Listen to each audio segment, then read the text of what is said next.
Arkanga, beyond crypto.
Witamy bardzo serdecznie. Mamy wtorek, 9 kwietnia 2024 roku. Imieniny obchodzą Achacjusz, Demetriusz, Eupsychia i Tomek.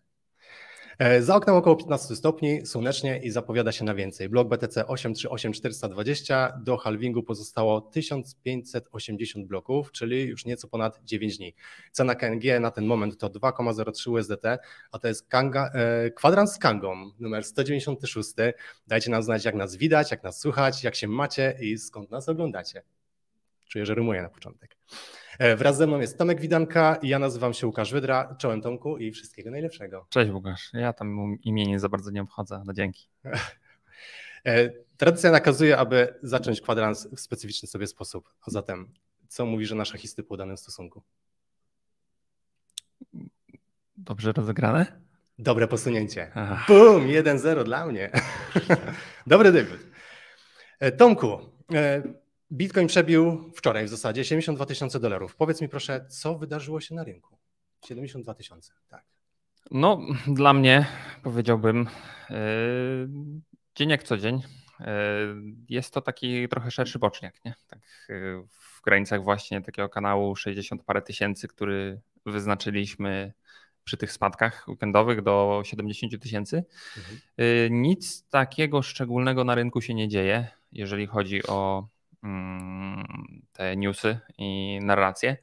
Także myślę, że przed halvingiem nie czekają nas ani spektakularne wzrosty, ani jakieś takie mocniejsze spadki. Teraz jest tylko pytanie, czy ten nasz halving, który będzie właśnie za te 9 dni, jest już wliczony w cenę Bitcoina teraz, czy jeszcze zostanie wliczony później.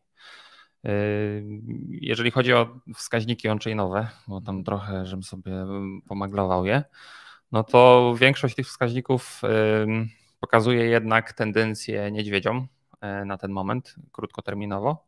Tam pojawiają się po prostu, po pierwsze, nie ma dużej ilości nowych hodlerów, po drugie spadają wolumeny na tych mimowych coinach, a to jest taki marketingowy punkt wejścia obecnie do ekosystemu kryptowalutowego, tak bym to nazwał. Więc ten rynek się trzyma i już powiedziałbym nie jedzie tak na tej fali ETF-owych wzrostów jak wcześniej. Teraz mamy właśnie temat halvingu i zobaczymy, co z niego wyniknie. No właśnie, wolumeny spadają, co zazwyczaj świadczy o stagnacji rynku, no chyba że mamy pewnego rodzaju konsolidację, ale o tym możemy porozmawiać w przypadku wykresów analizy technicznej. Natomiast dużo się mówi o tym, że banki coraz bardziej interesują się ETF-ami. Mowa tutaj chociażby o Morgan Stanley i UBS. Morgan Stanley, który w swoich aktywach posiada $1,5 biliona, swoich klientów oczywiście, i UBS, który tak naprawdę całkiem niedawno przejął Credit Suisse, na rynku szwajcarskim oczywiście, natomiast na rynku amerykańskim posiada bodajże $1,6 biliona, coś takiego. Powiedz mi proszę, jak myślisz, wpłynie to w jakiś sposób na ETF-y, jeżeli oni się zainteresują tym tematem? No sam powiedziałeś, kapitał zarządzany na poziomie $1,6 miliarda, tak? To jest miliarda czy tryliona? W bilionach tutaj mówimy. Ale polskich czy tych? Dolarów. No, ja rozumiem, natomiast mi chodzi o to, czy to jest polski bilion, czy wiesz, angielski. No, to polski bilion, tak. Dobrze, czyli trylion amerykański, no to jest bardzo dużo, bardzo duży kapitał, natomiast to dalej Dalej nie jest jeszcze ten hype i jest to dla mnie trochę zamknięty ekosystem, nie? Bo jesteśmy w fazie adopcji inwestorskiej, gdzie większość transakcji tak naprawdę nie odbywa się na rynku ogólnym, bo po prostu wyobraźmy sobie teraz gracza, który wchodzi na Kangę lub na nawet Binance i wykłada $500 milionów, nie? No to cena Bitcoina przy obecnej płynności nawet na wszystkich rynkach, jak sobie przyjrzymy order booki, no to leci do 200 tysięcy, nie? Także tam jakby przy trade'ach instytucjonalnych tam podpisują kontrakty, dostarczają, organizują płynność i tam gdzieś kiedyś za parę miesięcy za te $500 milionów te bitcoiny zostaną zakupione i tak naprawdę one nie tyle zostają kupione na rynku, co są przekazane z ręki do ręki. Tak jak masz teraz przepływy na przykład na ETF-ach. Cały czas odnotowujemy wpływy jeszcze netflow na te fundusze ETF-owe na spot Bitcoina. Mamy także ten IBIT i chyba fundusz Fidelity cały czas dostają, mają już 59 czy 60, teraz może na 61 dzień zielony, że tak powiem. Zielony dzień to jest taka lista, że mamy większy inflow niż outflow z danego funduszu. I one już tam się dostają na te wyżyny tych wszystkich ETF-owych funduszy w Stanach Zjednoczonych, które cały czas jakby naganiają nowych inwestorów, tak to powiedzmy kolokwialnie. No i tak jak mówię, to jest w dużej mierze jakby transfer kapitału z tego Grayscale'a, GBTC, który ma wysoki procent, jeżeli chodzi o koszty zarządzania, do tych tańszych ETF-ów. Natomiast dalej jest to transfer kapitału, dalej jest to przekazywanie jakby Bitcoina z ręki do ręki i niewielki poziom dodatkowego nowego kapitału wchodzi na rynek. Teraz też się dużo mówi o wprowadzaniu stablecoinów. Ludzie kminią, w jaki sposób jeszcze zwiększyć adopcję ekosystemu, żeby ulica tak zwana łatwo mogła wejść w tego Bitcoina i żeby wtedy dopiero ta cena i ten rynek był napędzany właśnie pieniędzmi inwestorów z zewnątrz, bo to są pieniądze nowe, które są poza systemem bankowym, poza systemem inwestycyjnym, tak? Tutaj mamy transfery kapitału, przechodzenie z akcji na kryptowaluty, a tam z ulicy wchodzi po prostu nowy kapitał i wtedy będziemy widzieli wzrosty rzeczywiste na rynku tym spotowym, tym, który widzimy na co dzień. No właśnie, wspomniałeś o stablecoinach. Stablecoiny to taki temat, który też dzisiaj poruszymy. Na tym rynku stablecoinowym bardzo dużo się w ostatnim czasie dzieje. Zwracam uwagę teraz na pierwsze komentarze. Mamy Kasię i Tomka. O, przepraszam, nie ten komentarz. Komentarz tutaj, Kasia i Tomek. Łukasz, pozdrawiamy Kasia i Tomek. Kasiu i Tomku, pamiętam Was doskonale z konferencji Business Idea z Krakowa. Bardzo się cieszę, że z nami jesteście. Pewnie wiele osób z Was zastanawia się, dlaczego jesteśmy tutaj my, dlaczego jest Tomek, dlaczego jestem ja. Ja zresztą po raz pierwszy, więc dajcie lajka koniecznie motywującego, żeby poszło wszystko gładko i pięknie. Natomiast Sławek i Łukasz, właśnie. Ze Sławkiem i Łukaszem jest tak, że wszyscy chcemy zapewne, żeby Kanga rosła, żeby Kanga stała się jak najsilniejsza i jak największą giełdą. No i żeby tak mogło się dziać, Sławek z Łukaszem czasem muszą zniknąć. Muszą zniknąć po to, żeby pojawić się gdzieś indziej. A gdzie się pojawiają? Otóż na Paris Blockchain Week. Dzisiaj możecie ich spotkać na Paris Blockchain Week. Jeżeli jesteście w Paryżu, zachęcamy do tego, aby odwiedzić Louvre, bo właśnie tam odbywa się ta impreza. Impreza, która jest jedną z największych imprez kryptowalutowych na świecie, a z pewnością największą w Europie. Także jeżeli jeszcze Was tam nie ma, pakujcie się w samolot, lećcie prosto do Paryża, zachęcamy, zapraszamy, jest tam bardzo szeroka obsada, która chętnie przybije z Wami piątki i chętnie z Wami porozmawia na tematy nie tylko kangowe, ale i ogólno kryptowalutowe. Dobrze, stablecoiny. Ripple w minionym tygodniu ogłosiło, że wypuści swojego stablecoina. Ma być to projekt wyjątkowy, dlatego że ma być odporny na DPG w stosunku do dolara, ma być zabezpieczony oczywiście dolarem, obligacjami o krótkiej dacie ważności i ma być w pełni transparentny. To jest taki pstryczek chyba w stronę USDT, prawda? No, Ripple jest jednak dużym graczem i chce, tam nawet ich twórca chyba się wypowiadał, że oni nie chcą złapać tych kilku miejsc po przecinku, tylko grać o najwyższą stawkę i konkurować właśnie z największymi, czyli z USDT i USDC. Rzeczywiście mają potencjał, na pewno mają duże przepływy, duże kontrakty i dużą rzeszę potencjalnych użytkowników, którzy mogą się rozliczać w tym stablecoinie z Ripple Labs.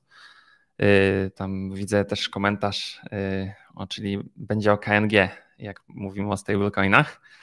Ja bym powiedział, że KNG, teraz może prześmiewczo trochę nazywany stablecoinem, to pokazuje stabilność ekosystemu, tak? I jego jakby wszechobecne balansowanie się i nie ma tutaj co się oszukiwać, że jeżeli nie pojawi się, tak jak na tradycyjnym rynku, jakiś news marketingowy, nie pojawi się jakaś nowa funkcjonalność, która rozszerzy bardzo mocno nasz ekosystem, to cena KNG będzie stabilnie rosła. Tak samo jak stabilnie teraz stablecoinem, wbrew pozorom, mógłbyś nazwać na przykład Bitcoina.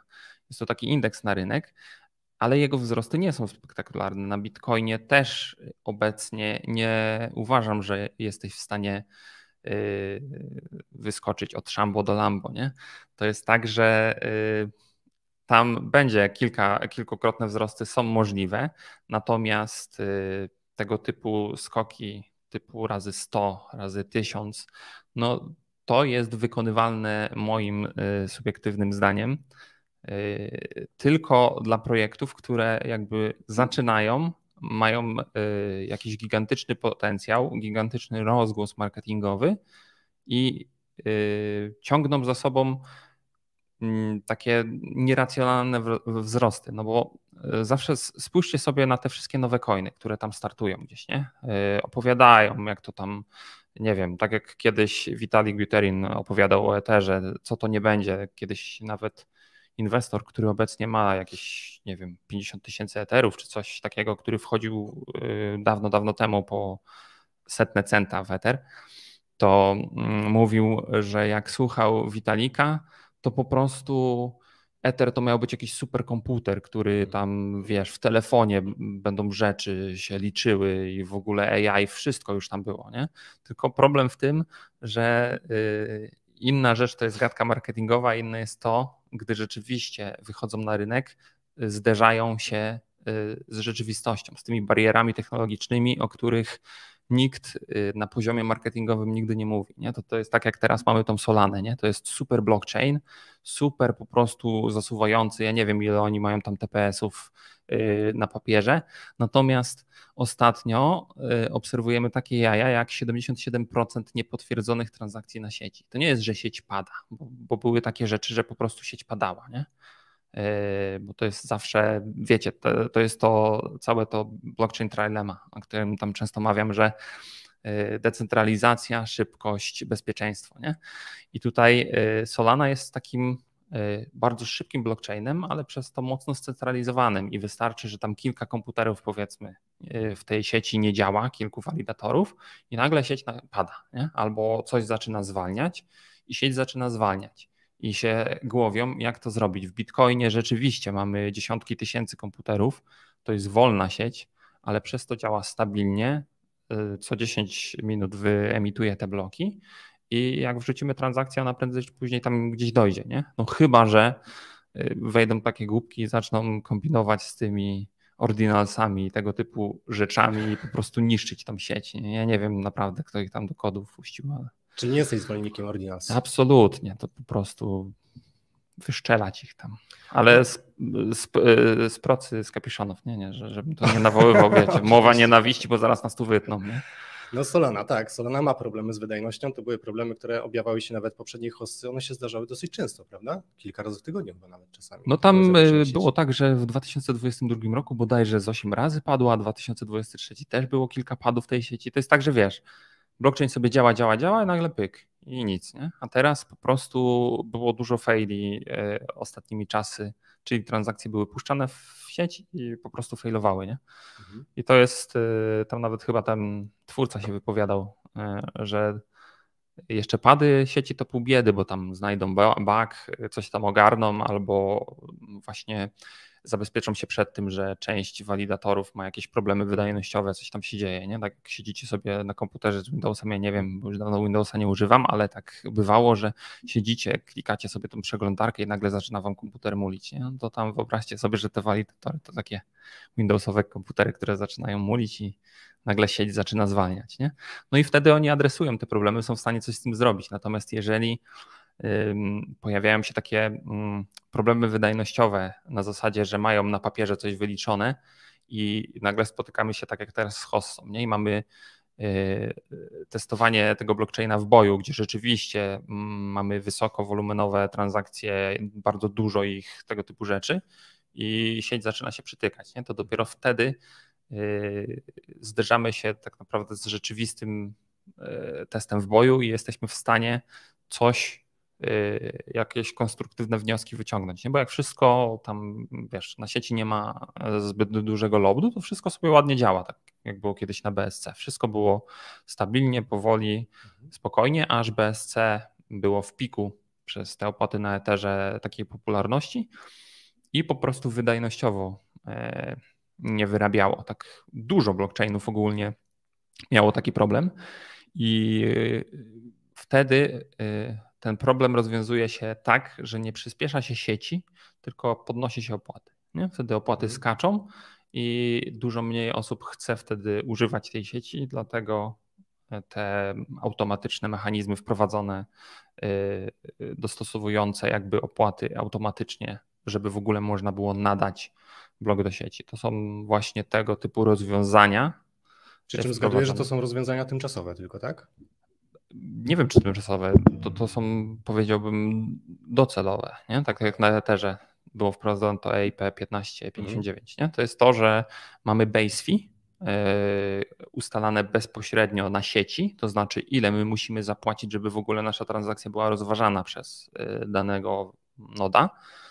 Bez tego nie wejdziemy do bloku, czyli musimy zapłacić przynajmniej tyle. I teraz, jeżeli blok ma określoną ilość bajtów w sobie, danych, które może przyjąć, nie?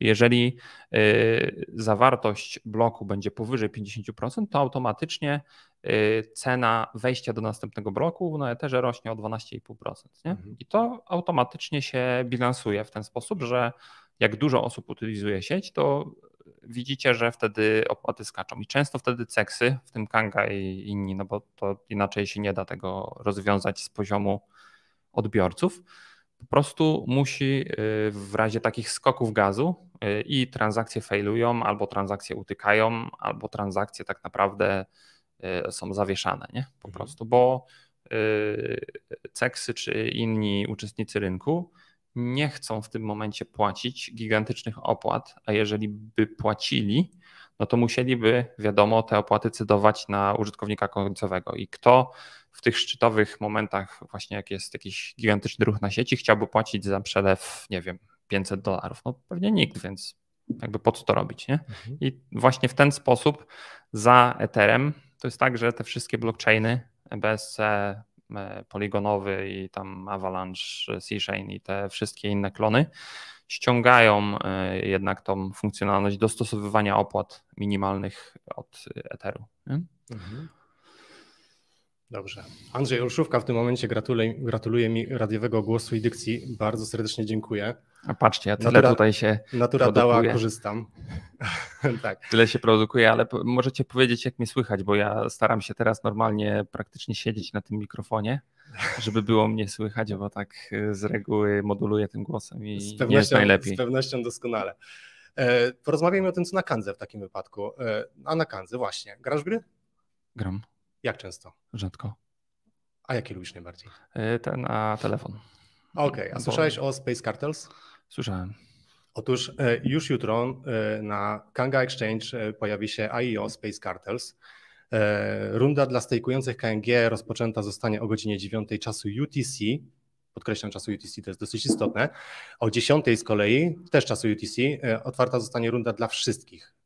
Ticker Space Cartels to SPCA, jest to runda publiczna, cena tokena to 0,06 USD i alokacja to $75,000. Zachęcamy bardzo serdecznie, bo to jest w zasadzie kolejny projekt gamingowy, który pojawia się na Kandze.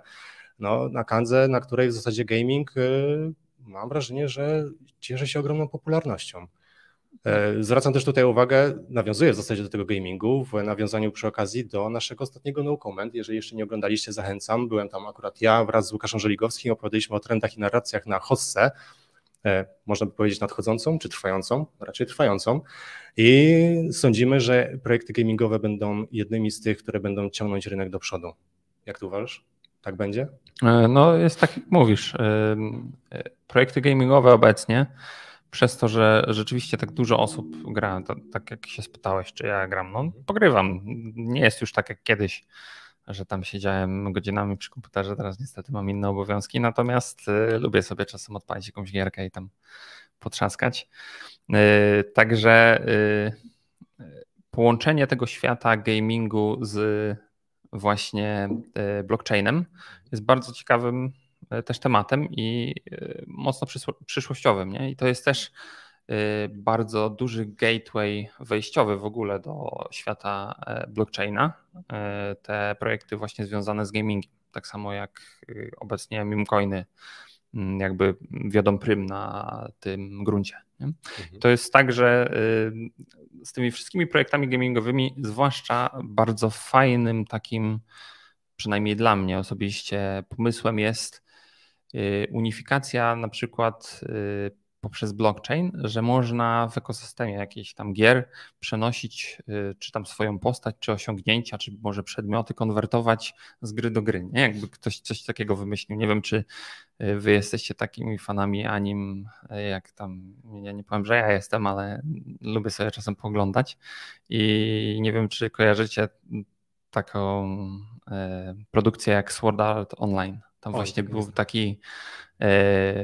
taki zamysł, że można było wiele takich gier w wirtualnej rzeczywistości, gdzie jakby każdy sezon to była inna gra, nie? Ale mogłeś konwertować sobie postacie, przenosić na tym silniku w ekosystemie właśnie z gry do gry, nie? Że konwertowałeś, przenosiło ci level, tego typu rzeczy. Nie? To by było całkiem fajne zastosowanie, jakby rzeczywiście coś takiego na przykład w świecie Cyberpunka zrobili, nie? Że tam wiesz, grasz sobie w Wiedźmina, osiągnąłeś tam jakiś tam ten i potem konwertujesz się na przykład w innej produkcji CD Projektu, na przykład do Cyberpunka i tam też wiesz. Kojarzę takie rozwiązanie, bodajże Engine Coin na blockchainie pozwala przenieść skille, tudzież pewne elementy, które się pozyskało w jednej grze do drugiej. Także funkcjonuje to i funkcjonuje chyba całkiem sprawnie.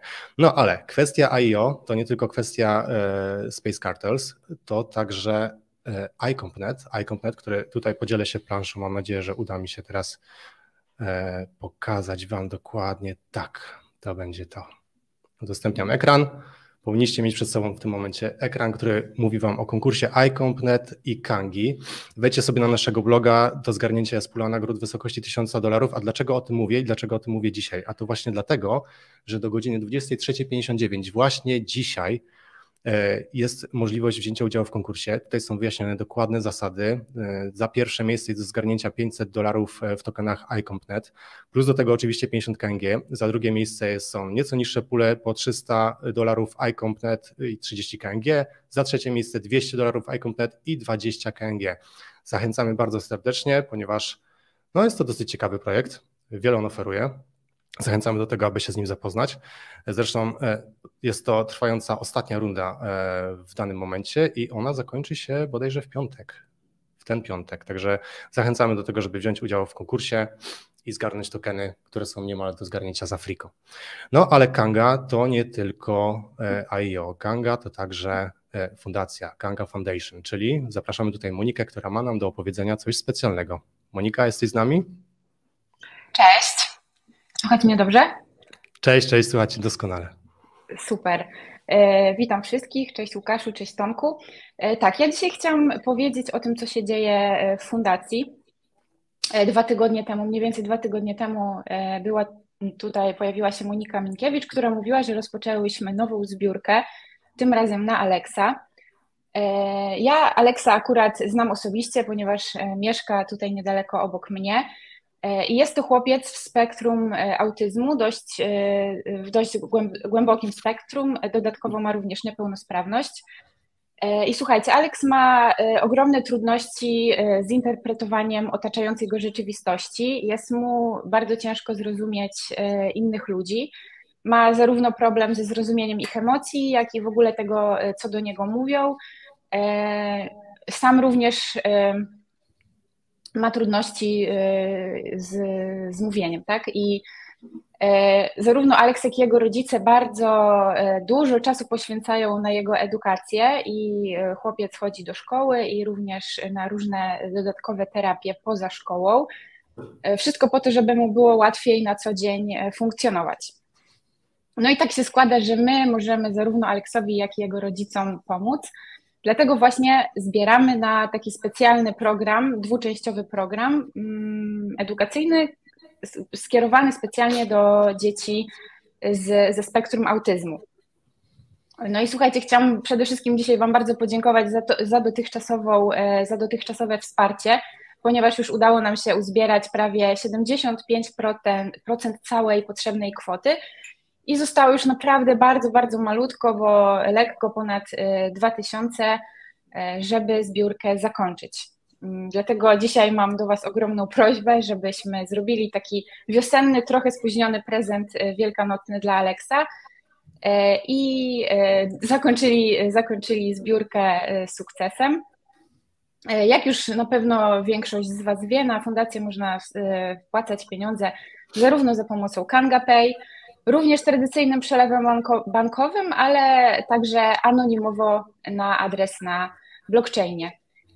I wszystkie informacje dotyczące zbiórki i fundacji znajdziecie na stronie Kanga Exchange w zakładce Pomagamy i tam następnie w podzakładce Fundacja. Dziękuję bardzo. Dziękujemy bardzo serdecznie. O, jaki fajny kociak tam wskoczył. Jak się kociak wabi? Tak, to jest Milion. Milion. Idealny kociak w zasadzie. Idealne imię dla kociaka. Dziękujemy Ci, Moniko, bardzo serdecznie. Dzięki Wam bardzo. Tak, Kanga Foundation. Łukasz Żeligowski któregoś razu wspomniał o tym, jak wygląda Kanga Foundation i dlaczego finansujemy właśnie takie zbiórki, bo przede wszystkim są to zbiórki mało medialne. Są to zbiórki, które wymagają tak w zasadzie kwoty rzędu kilku tysięcy, czasami może kilkunastu tysięcy złotych wpłaty. Wspieramy tutaj dzieci, które potrzebują wsparcia przede wszystkim technologicznego, więc jest to coś wyjątkowego, jest to coś, co chcemy dać od siebie, chcemy coś takiego dodatkowego wnieść do życia Kangi i do życia przede wszystkim tych dzieci, które widać bardzo cierpią, bardzo potrzebują czegoś specjalnego, bardzo potrzebują też tego, żeby ich rodzice akurat wydawali pieniądze, w szczególności na leki. No w tym wypadku powstała Kanga Foundation i przy Waszym właśnie wsparciu możemy liczyć na to, że te dzieci otrzymają dodatkowe możliwości rozwoju. Myślę, że to jest dobry moment, aby powiedzieć coś specjalnego. Miniony piątek i w sobotę w zasadzie. Kto był w Krakowie? Łapka w górę. Mam nadzieję, że są tutaj wśród naszych oglądających osoby, które były na InvestCavs. Otóż na InvestCavs zawitał Sławek wraz z Łukaszem. Sławek miał fantastyczną prelekcję o godzinie 21. Była to prelekcja kryptowalutowa, która zgromadziła ogromną publikę. Prelekcję tą poprowadził Mike Satoshi przy okazji. Był to panel dokładnie, ale przy tej okazji zgarnęliśmy nagrodę i tą nagrodę zgarnęliśmy właśnie dzięki naszej społeczności. Otóż Kanga stała się firmą blockchain, która zajęła drugie miejsce w konkursie właśnie na firmę blockchain 2023.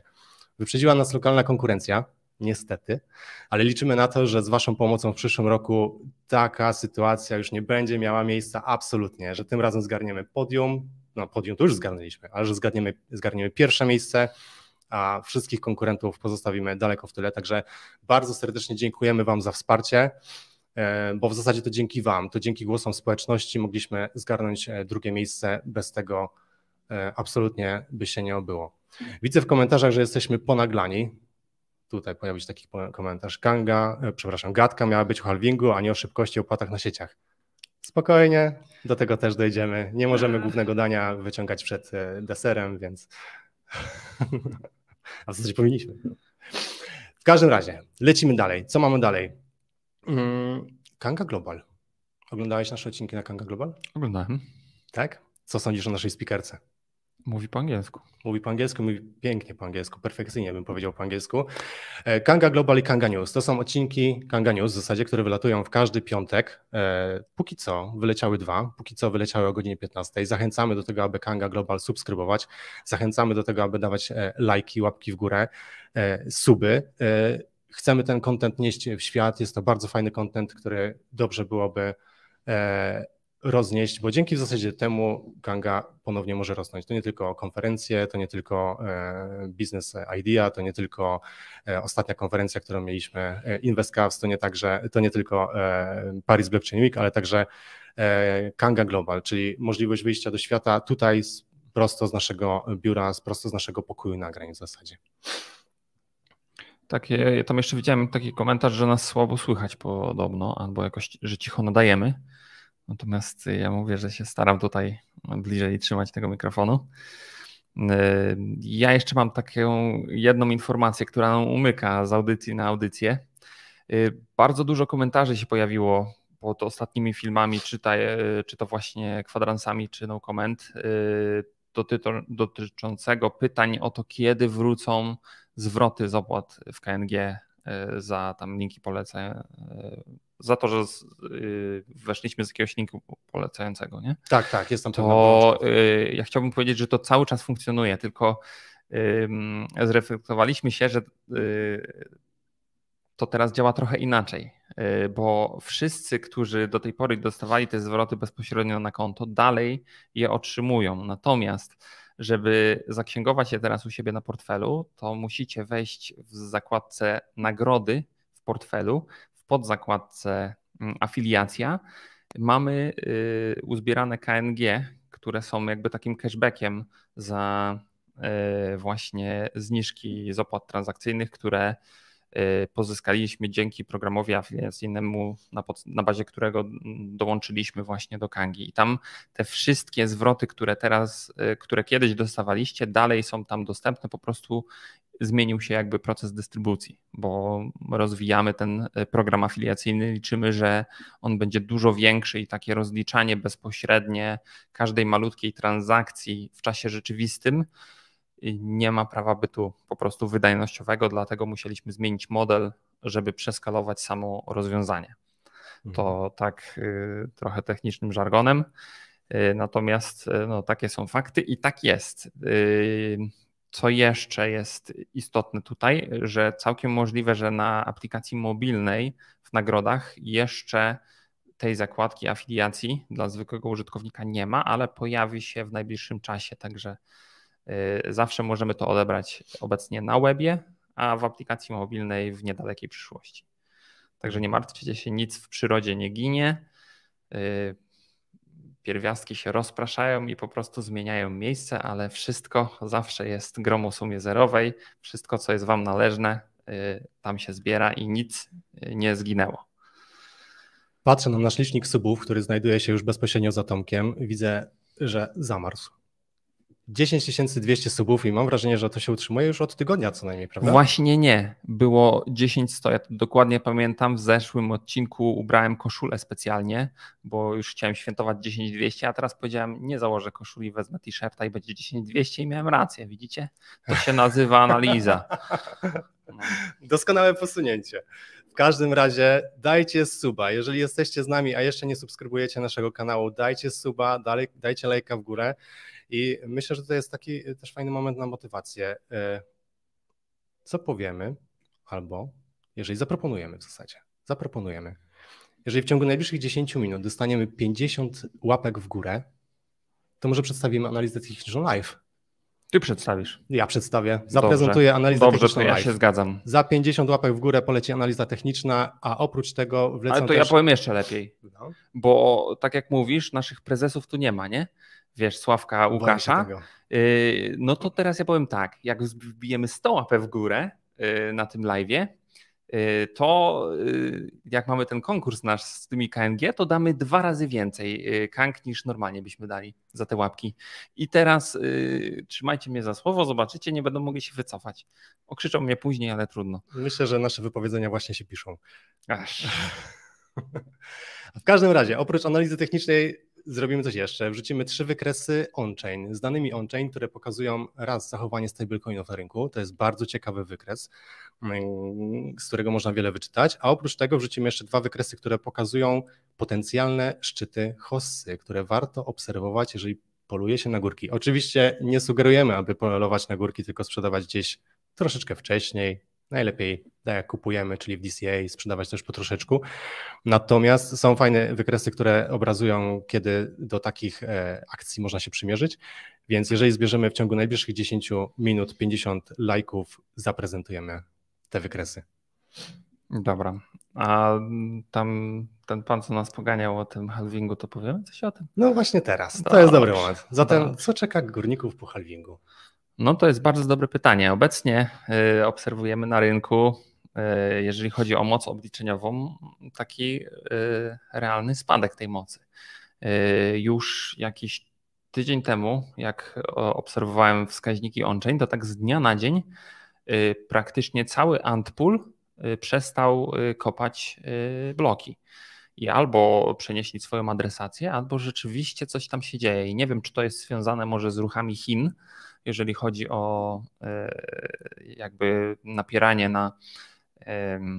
na górników kopiących bitcoina, czy tam po prostu oni już coś gdzieś kalkulują i tą swoją moc jakby odłączają, bo na początku kwietnia jeszcze dziennie Antpool kopał około 30 bloków, a już tak od 4, jak nie dalej, ta ilość bloków spadła do 2-3 i rzeczywiście ta moc obliczeniowa, jeżeli chodzi o sieć Bitcoina, teraz spada. Może zaczynają się częściowo wyłączać, myśląc, że ta rentowność przedsięwzięcia kopania się już nie będzie spinała w pewnych obszarach, bo na pewno tak będzie. Tak jak w Polsce teraz nie kopiemy Bitcoina najpewniej, chyba że mamy, nie wiem, jakieś tam wtyki, tani prąd, nie wiadomo skąd, to rzeczywiście może się to jakoś zamykać, ale dla takich zwykłych przedsiębiorców czy zwykłych osób fizycznych mających energię, że tak powiem, z sieci, jest to wiadomo nieopłacalne, niemożliwe, przynajmniej na terenie naszego kraju, bo to się po prostu nie spina, ale w innych lokalizacjach jakby rzecz jest zgoła inna. Także jeżeli chodzi o samą moc obliczeniową, obecnie mamy spadek i górnicy mogą się wykruszyć częściowo, chyba że następuje ten efekt, o którym wspominałem wcześniej, że ten halving jeszcze nie do końca jest wliczony w obecną cenę Bitcoina, bo wiadomo, że jeżeli tak z prostej kalkulacji, jeżeli wszyscy teraz kopiemy Bitcoina i średnio mamy rentowność X, podaż Bitcoina spadnie o połowę, no to cena Bitcoina, żeby rentowność u nas została na podobnym poziomie, powinna wzrosnąć dwukrotnie. Tak? Teraz nie łudziłbym się, że cena Bitcoina wzrośnie dwukrotnie, aczkolwiek uważam, że po halvingu, gdy ta moc obliczeniowa zacznie się tam dostosowywać, cena Bitcoina rzeczywiście wzrośnie. Także jest tak, jak może niektórzy twierdzą, że ten halving jest już częściowo wliczony w cenę, bo tak jest, moim zdaniem. Tak samo pojechaliśmy na starcie hossy związanymi z wypuszczeniem ETF-ów na rynek. Natomiast moim zdaniem jeszcze ta cena Bitcoina po halvingu podleci do góry, żeby ta rentowność gdzieś tam się na jakimś poziomie ustabilizowała. I wtedy będziemy obserwowali, jak zachowuje się też moc obliczeniowa. Bo jeżeli moc obliczeniowa stale będzie rosła bez nowinek technologicznych, to znaczy, że cały czas tym górnikom w pewnych obszarach ta praca się opłaca i dalej Bitcoin po prostu po halvingu siłą rzeczy będzie rósł na wartości, bo też trzeba wziąć pod uwagę tą inflację, jaką mamy obecnie na Bitcoinie. Obecnie na Bitcoinie, bo nie wiecie, że Bitcoin jest obecnie jeszcze inflacyjny i tak sporo inflacyjny, ale już coraz mniej, bo mamy inflację roczną na poziomie 1,6%. Tyle nowych bitcoinów pojawia się w cyrkulacji rocznie. Także to jest bardzo niska inflacja i teraz po halvingu spada do 0,8%. więc czeka nas ten supply shortage, przynajmniej do momentu, gdy starzy hodlerzy nie zaczną decydować się na cashowanie. Tak, to będzie na pewno po halvingu, nie przed, mimo tego, że teraz przy tym wzroście ostatnim, w ostatnich dniach mieliśmy zwiększenie się ruchu wolumenowego i wolumenu przesyłów na portfelach on-chain. Rzeczywiście aktywizowali się użytkownicy, także część teraz też się cashuje. To gdy spadnie nam podaż nowych bitcoinów, naprawdę bardzo mało osób, patrząc na wskaźniki on-chain, się cashuje. Porównując to do poprzednich hossy jeszcze i poprzednich halvingów, wygląda to w ten sposób, że obecnie jesteśmy jeszcze na wczesnym stadium hossy, tej górki. Ja mocno przyglądam się zawsze dystrybucji bitcoina na adresach on-chain. I to było tak, że z każdą hossą wypadkową bardzo mocnego wzrostu ceny jest duża ilość nowych adresów, tak zwanych adresów powiedzmy traderskich. To są adresy, na których Bitcoin siedzi od miesiąca lub poniżej.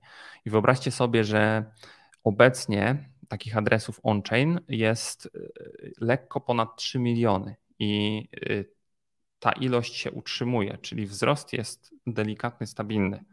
Natomiast już w hossie w 2018 roku tych krótkoterminowych hodlerów było 5,5 miliona. Tak samo było na hossie tej ostatniej. Ta pierwsza górka była 2021 właśnie kwiecień, czyli równo 3 lata temu. Wtedy też mieliśmy ponad 5,5 miliona tych krótkoterminowych adresów. To były wzrosty. I w tym momencie tutaj dla wszystkich oglądających kwadrans, jak dojdziemy do poziomu 5 milionów, to szturchniemy was tak łokciem, że przebiliśmy 5 milionów krótkoterminowych hodlerów. To jest moment w mojej ocenie na tą hossę, gdzie można by było rozważyć wyjście. I jak nam się uda, to Lambo. Lambo, tak. Lambo, zdecydowanie tak. Macie halving. Gdzieś tutaj miałem pewne pytanie, które chciałem ci zadać. Pojawiło się w naszych komentarzach. Kiedy zrobicie automatyczny DCA? Jesteś w stanie odpowiedzieć na to pytanie? A czym jest automatyczne DCA? No to poprosimy w takim razie Ralfa, aby doprecyzował swoje pytanie. Bo tak jak kiedyś tam opowiadałem, da się zrobić takiego automatycznego DCA na zasadzie takiej, że przez GoCasha definiujemy sobie wpłatę u nas na koncie zakupu tak naprawdę powiedzmy OPLN-ów za złotówki, które pojawiają się na naszym koncie.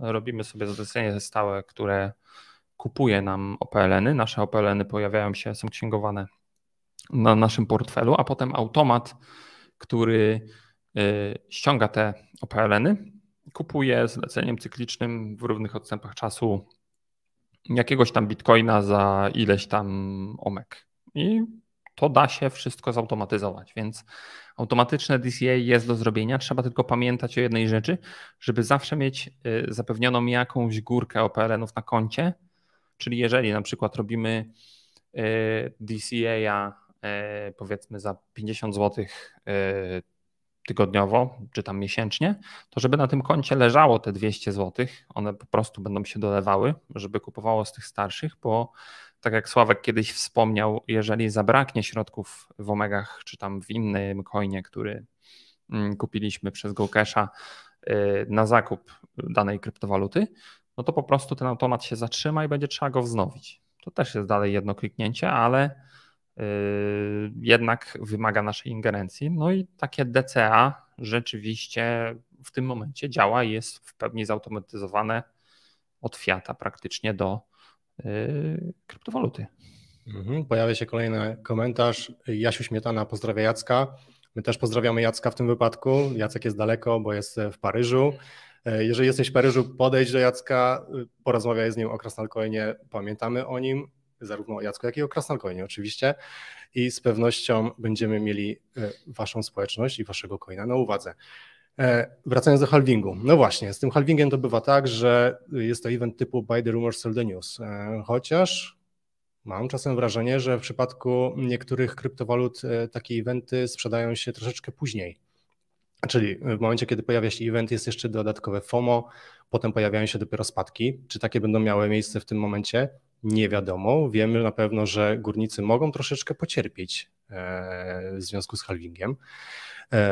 Historia pokazuje, że halving powodował zazwyczaj spadki. W zeszłej hoście było to około 20%, coś koło tego, może 18%, zresztą zaraz możemy sprawdzić. A oprócz tego pojawiała się dłuższa konsolidacja, która trwała z reguły 3 miesiące i dopiero po niej następowała rzeczywista hossa. Czy będzie to miało miejsce tym razem? Ciężko powiedzieć. ETF-y zupełnie zmieniają rzeczywistość. ETF-y spowodowały, że mamy nowe ATH, przynajmniej w relacji do dolara już teraz, jeszcze przed halvingiem, co jeszcze nigdy w świecie nie miało zupełnie miejsca. Myślisz, że będzie od razu wybicie wraz z halvingiem? Nie, myślę, że nie. Myślę, że bardziej spadki. To, żeby było takie wybicie, to ktoś musi ściągnąć rynek, żeby wprowadzić niepewność, pozamykać longi, bo teraz zobaczcie, jeżeli mamy taką sytuację, że mamy jakiś news, nie?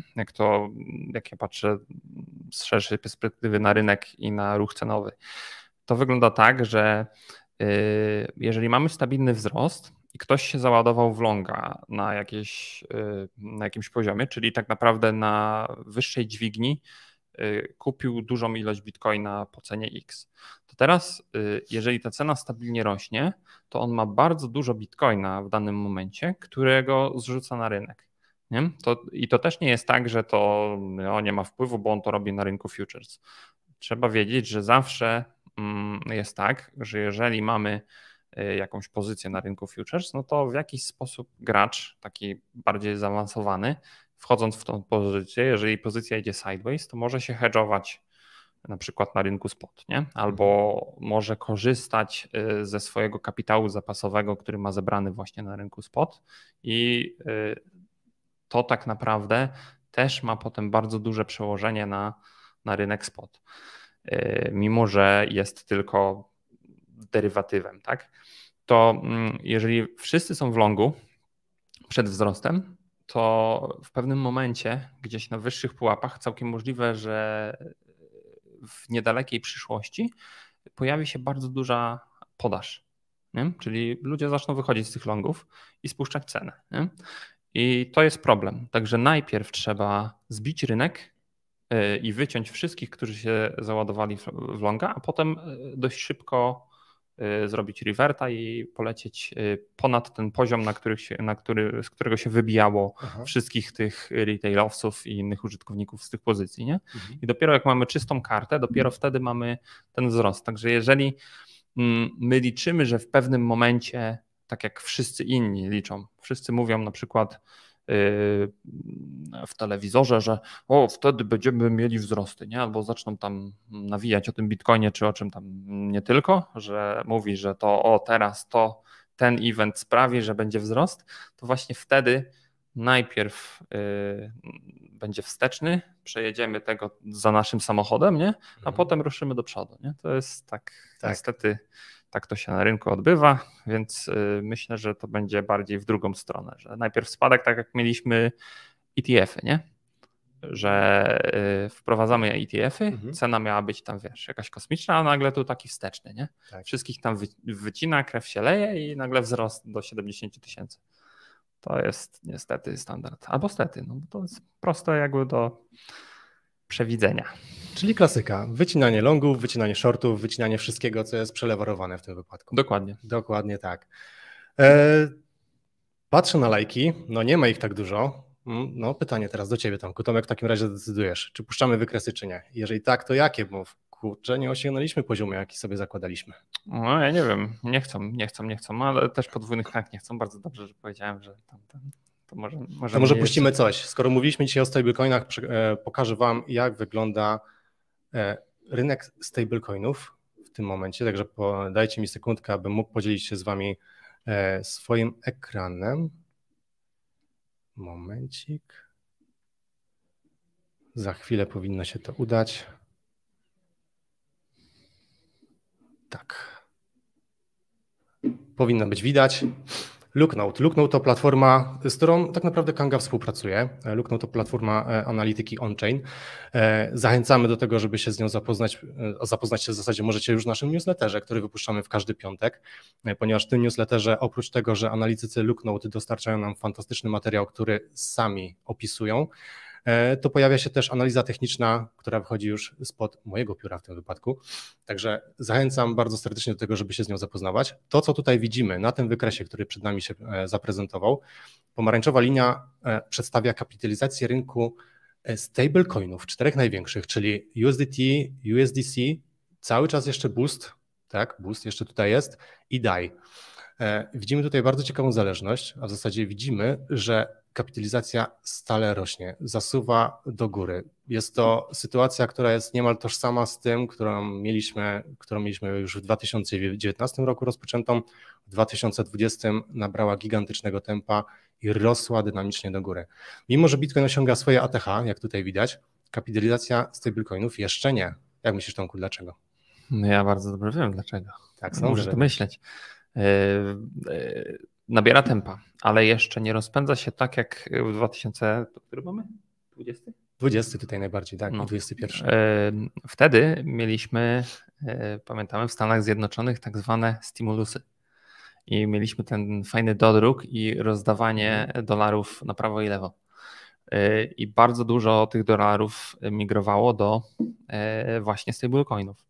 Także ten duży wzrost ceny wtedy był między innymi napędzony dużą ilością wpływów właśnie stablecoinowych. Było dużo więcej kapitału, żeby tego bitcoina skupić. Obecnie jeszcze tych stymulusów nie ma, natomiast je zapowiadają. Bo tam źle się dzieje, no to wam dodrukujemy. No i tego typu informacje właśnie, które dostaną się tam do opinii publicznej, że rzeczywiście tam przyszedł dziadek Biden, czy tam kto tam jest prezydentem i powiedział, damy wam pieniądze. Wtedy mówimy dobrze, Bitcoin. To jest moim zdaniem jeden z czynników zawsze, więc myślę, że... Tak, jest to jeden z czynników, dokładnie, tak jak powiedziałeś. Moim zdaniem występuje tutaj jeszcze drugi. ETF-y właśnie. ETF-y, które pozwalają na zakup bitcoina za pomocą dolara i wykluczają konieczność zakupu jakiegokolwiek stablecoina. W związku z czym kapitalizacja rynkowa stablecoinów rośnie, ponieważ rynek jest coraz bardziej byczo nastawiony, bitcoin wybija swoje nowe ATH, natomiast stablecoinów jeszcze nie ma na rynku tyle, ile było w szczycie minionej hossy tak naprawdę. Więc ETF-y aktualnie napędzają rynek, detaliści dopiero rozpoczynają ruch podążający. Zobaczymy, jak długo ten ruch potrwa. Myślę, że ta trajektoria, która tutaj wystąpiła w 2021 roku i zakończyła się na początku 2022, no ma rację bytu, jak najbardziej. No, tak, niestety tutaj też ten duży wypływ, który widzimy po górce, no to jest kwestia właśnie tego, że te dolary się rozpłynęły mocno. Nie? Bardzo dużo osób uciekało z rynku kryptowalut po upadku Tery.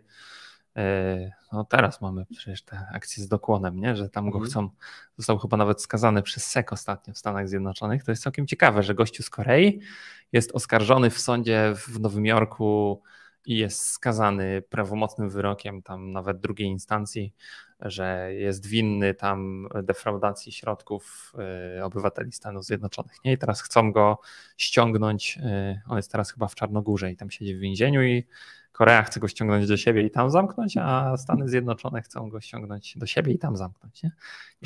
Wszyscy go chcą zamknąć, a to jest całkiem ciekawe, bo teraz masz taką Czarnogórę po środku i kto da więcej, nie?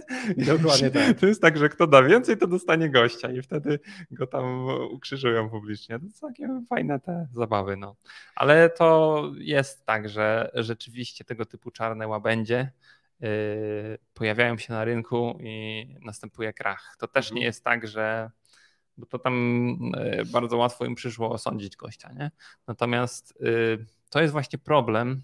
Tam ktoś kazał spuentować informacje o tokenie KNG, nie? Że może jakaś puenta, no to dobra, damy puentę, nie?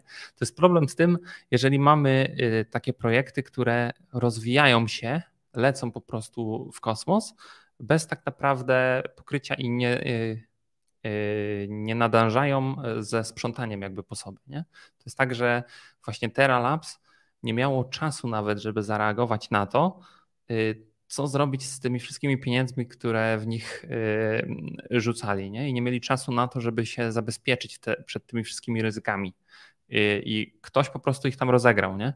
To nie jest tak, że to się nie spinało. To się bardzo dobrze spinało. Ten ekosystem, jakby oni mieli jeszcze kilka dodatkowych miesięcy, bardzo dobrze by się spinał do dziś. Nie? Tylko że problem jest taki w tym algorytmicznym stablecoinie, że ktoś, kto miał większy kapitał, a ja uważam, że gracze z Wall Street po prostu wiedzieli, gdzie nadepnąć na odcisk, żeby zabolało. Nie? I po prostu wydrenowali cały fundusz zapasowy tego Terraform Labs, który miał w razie czego skupować Lunę z rynku za dowolne pieniądze i po prostu załamała się podstawa tego, na czym opiera się każdy system finansowy. To tak jak ja bym wam powiedział, że każdy urzędnik państwowy, który mówi, że waluta krajowa jest stabilną walutą, jest tak samo winny jak dokłon.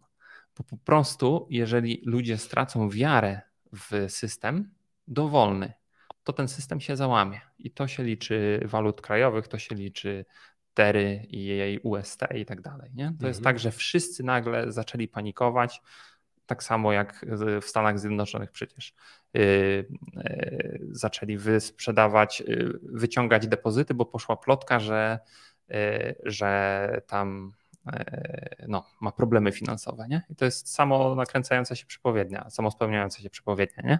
Że oni wtedy musieli cashować dużą ilość swoich obligacji, bo po prostu do tego są zobligowani prawnie. Nie? Także tam ten sam bank, jeden, drugi, został też rozegrany przez rynek, nie? Bo po prostu nie dywersyfikowali ryzyka. I jeżeli chodzi o Kangę, po prostu Kanga buduje, tak jak ja na to patrzę, duży ekosystem działający stabilnie i jakby spinający się, nie? Mający solidne podstawy, dający możliwość tam czy obywatelom tego, tamtego, siamtego kraju wejścia w rynek i wyjścia z rynku kryptowalut. I na tej bazie jakby patrzmy na Kangę. Token KNG i jego wartość jest pochodną tego, jak radzi sobie Kanga. Jeżeli cena jest stabilna dlatego, że cała Kanga działa stabilnie. Tak? Jeżeli pojawi się duży wzrost, bo oczywiście na tokenie KNG może pojawić się duży wzrost, tylko musi wystąpić jakiś katalizator, czy to listing na przykład na jakiejś giełdzie, czy nagle Kanga wprowadzi powiedzmy dźwignię i wolumeny skoczą 10-krotnie. To wiadomo, to wszystko się przekłada na bezpośrednią moc popytową generowaną przez sam ekosystem. I to też nie jest tak, że wiecie, to żeby nie było, jak to będzie wyglądało. Wyobraźmy sobie, że dodajemy dźwignię i nagle wolumeny skaczą 10-krotnie. I to jest tak, że cena nie skoczy 10-krotnie, tylko skoczy 30-krotnie, bo po prostu ludzie zaczną się ładować w ten rynek, zaczną kupować token KNG, bo rośnie. Jaka jest w tym logika? Nie wiem, ale ludzie tak działają. No to niech działają, nie?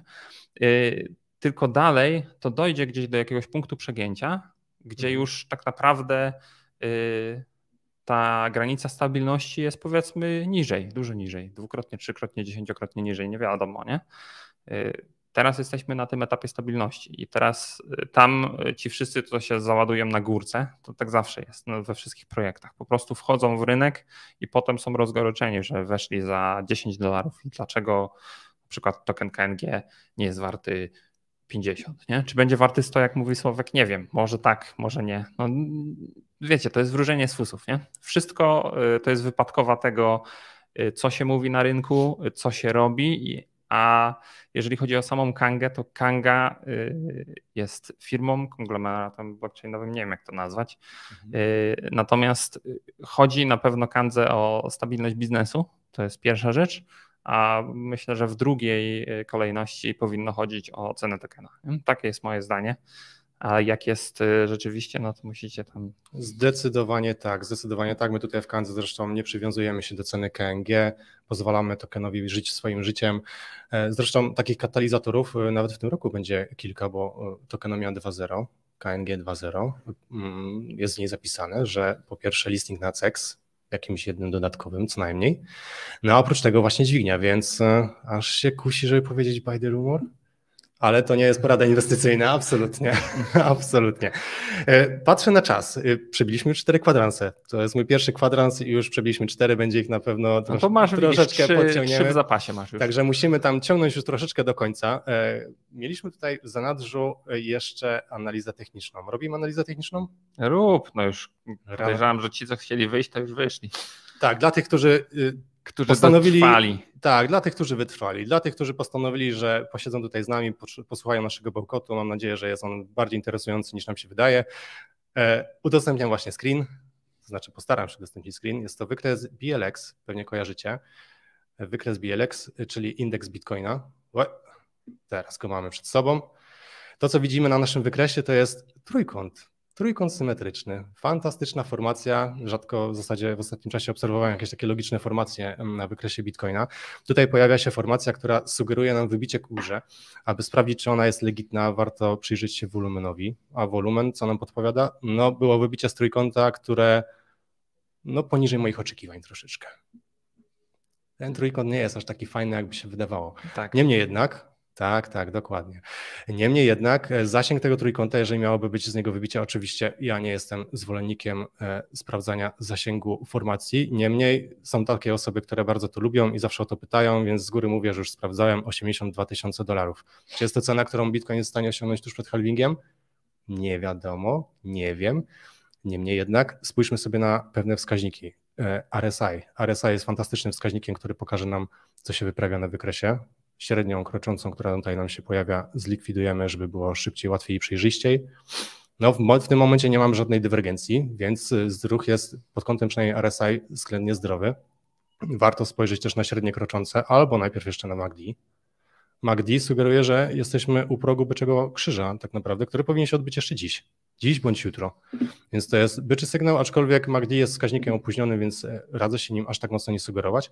I co nam pozostaje z takich ciekawszych? Średnie kroczące, klasyczne średnie kroczące. Już widzę tutaj pewną czerwoną linię, którą wyszczególnię spośród pozostałych. Skasujemy 20, skasujemy 100, 200, podkreślimy nieco moc czerwieni. 50. 50-dniowa średnia krocząca, która bardzo często, przynajmniej w minionej hoście, była takim momentem, który był wsparciem sobie. Przesuniemy wykres i zobaczymy, co tutaj się działo. Pierwszy szczyt, do którego Bitcoin dążył, który osiągnął w kwietniu 2021 roku, w zasadzie za każdym razem, kiedy Bitcoin szorował do góry, odbijał się od 50 albo od jej okolic. No, sądzę, że to jest moment, w którym w przypadku ewentualnych spadków może pojawić się silna siła zakupowa. Także obserwujcie też nasz newsletter, ponieważ tam aktualizujemy informacje dotyczące analizy technicznej. Coś jeszcze zauważyłeś? Nie, no tam ładnie mamy pokazane, tak jak powiedziałeś o zestawieniu wolumenu i tego, to jest ta świeczka właśnie, akurat na niej siedzisz, nie? Ten najwyższy wolumen. Że mamy pokazany bardzo duży skup na poziomie 60 000. I tu bym z technicznej wywnioskował tyle, że na poziomie 60 000 jakby Bitcoin się znalazł, to jest bardzo dobra okazja zakupowa. Dokładnie tak. I on był na poziomie 61 000 i pytanie, kto kupował? Bardzo cieszę się. Kto śledził jakiekolwiek informacje na rynku inne niż te, które wam podają na tacy na Twitterze. Także kto śledził naszego newslettera, ponieważ nasze zdania się akurat pokrywają. Jeżeli takie zdania się pokrywają, to znaczy, że faktycznie siła popytowa w tym momencie się pojawia. Im więcej ludzi tak twierdzi, tym mocniej to działa. Zresztą jest jeszcze jeden bardzo fajny wskaźnik w zasadzie, hash ribbons, o którym wspominaliśmy z kolei na naszym no comment przed tygodniem, przed 2 w zasadzie. Wskaźnik ten, dlaczego go prezentuję? Bo on się odnosi bardzo fajnie do tego, co się dzieje w trakcie halvingu. Przeniesiemy się do minionego halvingu, cofamy się w czasie do roku 2020. Ten obszar tutaj wskazuje nam halving i to, co się pojawiło tuż przed w zasadzie halvingiem, mieliśmy pewien krzyż, tutaj mieliśmy drugi krzyż. Krzyż ten oznacza, że górnicy w pewnym momencie płacą więcej za wydobycie niż zyskują ze sprzedaży monet w tym momencie wydobywanym. W momencie, kiedy pojawił się halving, to jest moment halvingu, spadki sięgnęły i teraz sprawdzimy, bo wcześniej o tym mówiliśmy, no prawie 18% sięgnęły. Także całkiem sporo. Kopalnie się odłączały, rynek doznał stagnacji około 3-miesięcznej, po którym pojawił się sygnał zakupowy na wskaźniku hash ribbons, który w korelacji z innymi wskaźnikami spowodował gigantyczną hossę. Tutaj mamy go po raz kolejny przedstawionego, tutaj też był jakiś event, który spowodował, że górnicy nieco pocierpieli. Tutaj po raz kolejny, a to już jest praktycznie Bessa. I lecimy dalej. Bessa, śród Bessa w zasadzie, bo to jest okres pomiędzy szczytami w 2021 roku w zasadzie. Zalecam obserwowanie tego wskaźnika, na pewno będziemy o nim mówić więcej, na pewno będzie on w naszym newsletterze i na pewno, a przynajmniej przypuszczam, że pojawi się on niebawem. Co jeszcze, ponieważ musimy zmierzać do końca, myślę, że warto wspomnieć jeszcze o jednym evencie, o w zasadzie biletach, które możecie znaleźć na Kanga Shop. Już Wam ponownie szeruję ekran, tego szerowania ekranu dzisiaj dość sporo. Mam nadzieję, że nie jest to dla Was, że jest to w zasadzie dla Was bardzo interesujące. Nie jest nudne przede wszystkim. Crypto Event UK. Ktoś się wybiera? Ktoś jest w UK?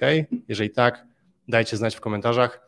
Crypto Event UK. Jeżeli chcecie zakupić bilety na Crypto Event UK, są 3 rodzaje biletów, które dostępne są w Kanga Shop.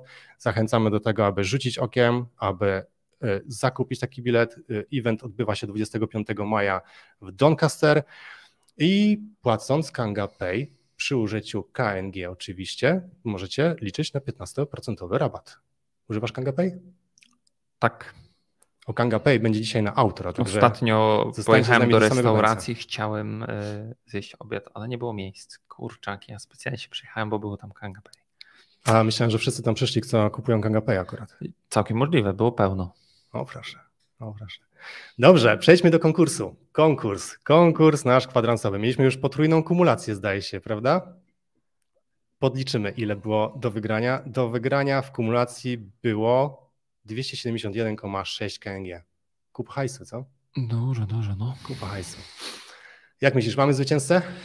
No, kiedyś musieli trafić, a że teraz był taki boczniak, to pewnie trafili.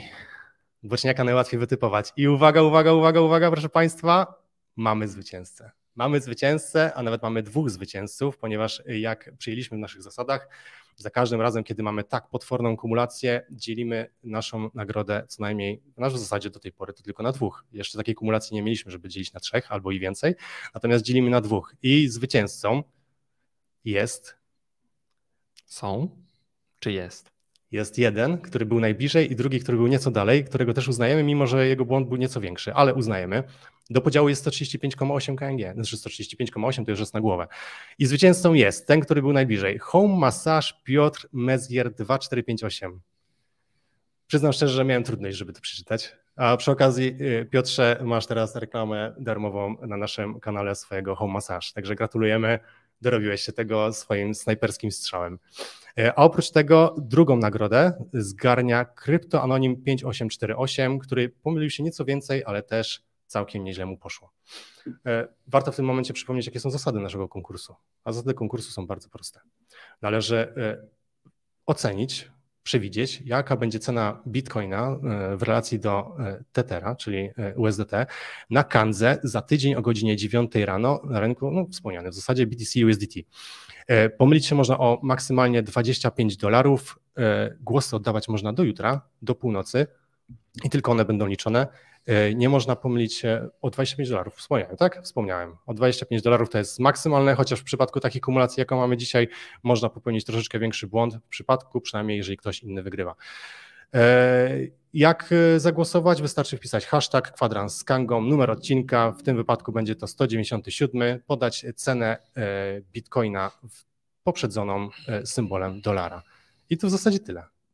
Nic więcej nie trzeba robić. No bardzo to prosta rzecz. Tam ktoś jeszcze taki komentarzyk jest, że trójkąt składa się z 5 fal, tu są 3. Ja powiem tyle, że wskaźników analizy technicznej jest tak dużo i każdy naprawdę, wiecie, każdy jakkolwiek interpretuje wykresy, czy po swojemu, czy nie po swojemu i czy korzysta z jakiejś oficjalnej tej definicji z Wikipedii, czy nie, to wiecie, to naprawdę nie ma znaczenia. Dopóki analiza działa i ktoś jest w stanie podjąć decyzję zakupowo-sprzedażowe na rynku. Pomaga mu to w podejmowaniu tych decyzji, czuje się pewnie na rynku i widzi, że ten rynek w jakiś sposób, jakiekolwiek formacje pomagają mu zrozumieć, to jest legitny wskaźnik analizy technicznej. Nie to, co tam, wiecie, uczą was na kursach, że to jest trójkąt z 5, 10, 15 fal, bo jakby nie patrzeć, to najlepszy wskaźnik analizy technicznej to są zasieki Satoshiego i to tam, wiecie. Ja odpowiem lepiej. Trójkąt składa się z 2 poziomów odbicia i 2 poziomów wsparcia. Musi nastąpić odbicie od konkretnego poziomu oporu, w zasadzie od linii trendu, która wyznacza opór, i linii trendu, która wyznacza wsparcie. Jeżeli te 2 się pojawiają, to już w zupełności wystarczy. Ale ciekawe, że o tym wspomniałeś i tutaj warto też nadmienić o tym, że już niebawem na Kanga University pojawi się nowy zestaw lekcji, który właśnie będzie o analizie technicznej. Także zachęcamy. Śledźcie nasze social media koniecznie, ponieważ leci tam naprawdę super content, który będzie nie tylko poparty naszą wiedzą, ale także naprawdę fachową literaturą. Tak, analiza techniczna posiada fachową literaturę. To co? Zmierzamy do końca. Podejrzewam, że tam jeszcze koszulki. Ktoś się pyta o koszulki? Ja nie wiem. Co pyta o koszulki? Powiedz mi, kiedy koszulki. Natomiast ja nie wiem, kiedy ale nowe koszulki? Obstawiam, że teraz jak mają Mamy Martę wyjazd... za konsolą. Marta, kiedy nowe koszulki? Oj tam. W maju, a maj już niebawem, czyli za miesiąc. Także bądźcie cierpliwi, na pewno wlecą i na pewno was one nie ominą. Nie podawać terminów najlepiej. Nie podajemy terminów. Zwłaszcza teraz tak. przecież są te wszystkie konferencje, rozjazdy, wyjazdy. Każdy się zajmuje głównie tym niestety i wiecie, jak to z koszulkami jest, nie? Tak. Będą jak będą. Dobra, mamy prawie pełne 5 kwadransów. To jest mój debiut i nie sądziłem, że wysiedzę tutaj aż 5 kwadransów. Spodziewałem się, że po jednym wymiękniemy. Ale bardzo fajnie, że fajnie. Tylu z was i tyle z was jest jeszcze z nami i mimo, że siedzimy tu już ponad godzinę grubo, no to jeszcze tu jesteście i nawet się udzielacie na tym czacie. To jest super motywujące.